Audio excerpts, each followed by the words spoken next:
Good morning everybody and welcome to another video. You find me here in my van today. It is cold and wet and blistery today, so I'm seeking comfort in the van, and it's probably great preparation for Ireland in autumn. And that leads me very nicely on to what this video is about today. It's all about how we're planning on keeping warm in the van. Jim will be trying to find a solution for our blow heaters at the front of the van that are broken. We are going to be installing a liquid propane gas boiler and hot shower in our van. We're going to be testing out our electric blankets and our electric heater to see if it's worth bringing them, to see if we've got space for them, and to see if they really make that much difference. And we're going to be testing out our new Trangia stove that we won in an Instagram competition to see if it's good enough to meet all of our cooking needs whilst on our trip. First up, over to Jim with our broken van blowers. Okay, so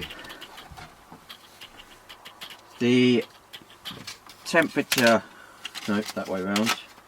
Temperature control on these T4s, I've discovered this is a very common fault. What happens is this cable here, which links to that little arm, that controls a valve in there which allows hot water to flow to the heater matrix, giving you hot air in the car. This seizes up, and what happens is, as more pressure is placed on this arm, it busts this part of the mechanism open. So rather than actually pulling that, it just twists and pops this apart inside the unit, and then you end up with a disconnected, this spins but it doesn't actually pull this cable back and forth. These don't exist. Volkswagen stopped making these. There are some aftermarket companies that remake this cable so that you can kind of try and repair this and use a really free-flowing brand new cable, but no one has any stock anywhere. I don't know if that's the whole Brexit, Corona, everything that's going on at the moment. No one's got stock of anything, so you can't buy a new one of these, you can't buy a new one of those. So I can't fix this and I can't make that work. For now, what we're going to do, I'll take you to the engine side. This cable here, if you can see that. Where, which one? This little bit. Yeah. Where my finger's pointing. That is the other end of that cable that I pointed at inside the cab. So what happens is it pushes and pulls this lever, which shuts off a little valve in there. So if it's all the way out there, it's cold.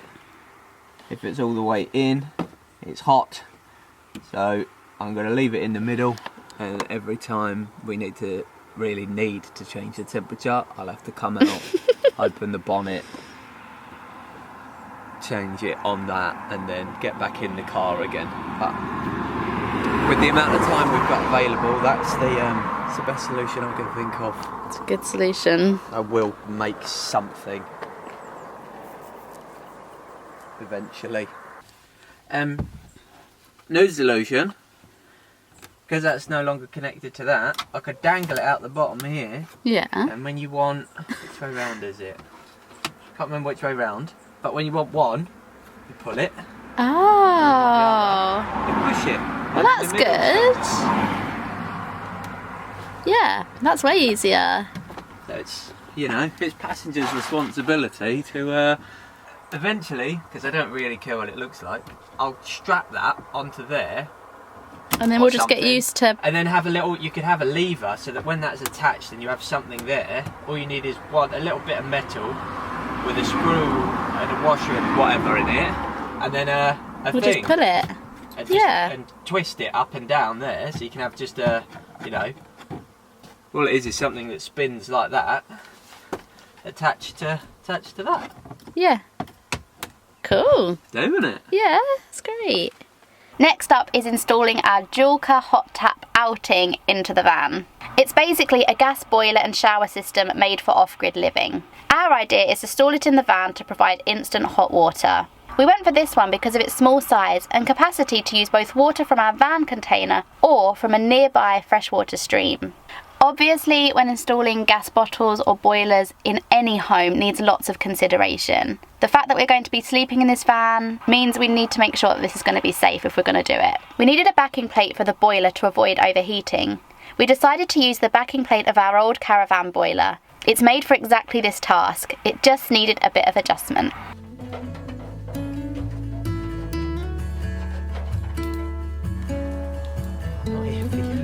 oh, you're at my height. Oh, ding.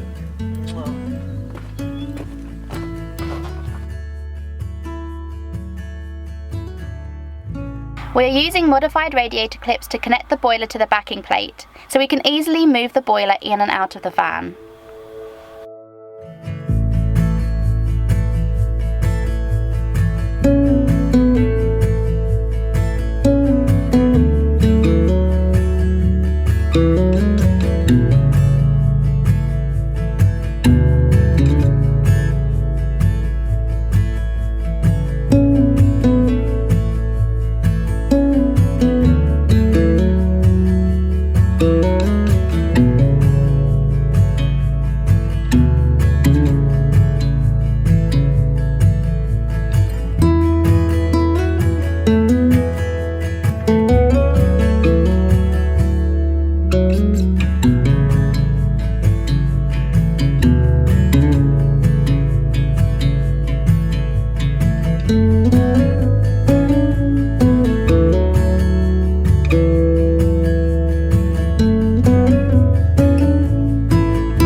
The gas bottle needs to sit within a sealed and vented box within the van to be safe.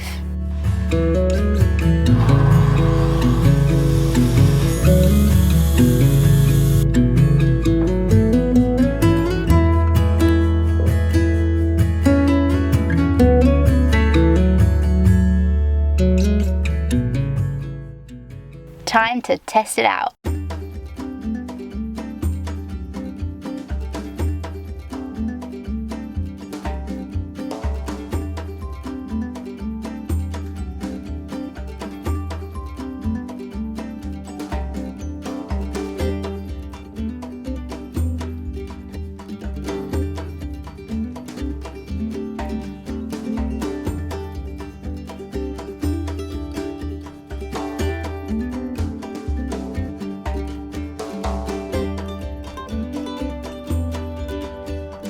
Now it's time to find other methods of staying warm in the van. It is autumn now and Ireland is known for being really wild at this time of year. If we're going to stay living in the van off the beaten track, then we need to think of some solutions. We've tried a few different ways of keeping warm in the van. The first thing is the cheapest and easiest is just choosing very warm bedding.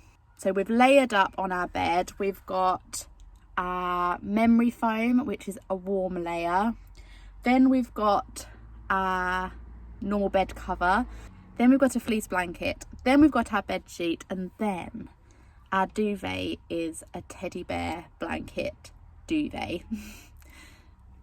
That I'm sleeping alongside Hagen. We are super warm at night.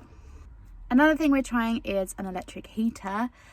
After giving this a go, the van warmed up instantly. It's amazing, but it drains our electricity like crazy. It needs over 500 watts and takes about a percentage of our electricity per minute, meaning it'll probably only last for about an hour and a half before our jackery runs out of power. And our jackery has 1,000 watts. Like, it's a big power system, so it really drains like crazy. That will be only used when we absolutely need it. Another way of staying warm is having hot meals. Usually we'd use our double gas stove, but it uses a different type of gas to our boiler, and we want to avoid using and bringing two types of gas bottles on this trip with us. We were lucky enough to win our Trangia 27 in a recent Instagram competition. It may well be exactly what we need. It runs on methylated spirits, which comes in a tiny liquid bottle, really easy to store. And the idea of the Trangia is it packs down super small. My concern is it's not going to be big enough for all of our meals on this entire trip, but that's why we need to test it out.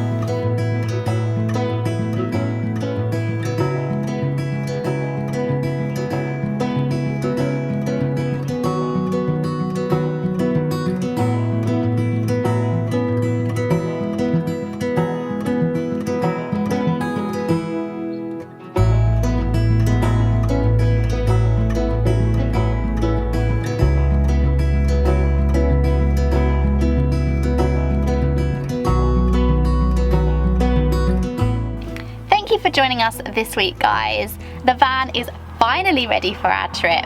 Next week, I'm sure you'll be excited to know that we're bringing you a full van tour, so you can see all of the ins and outs of the changes that we have made. And then after that, it's time for Ireland. See you next time. Bye.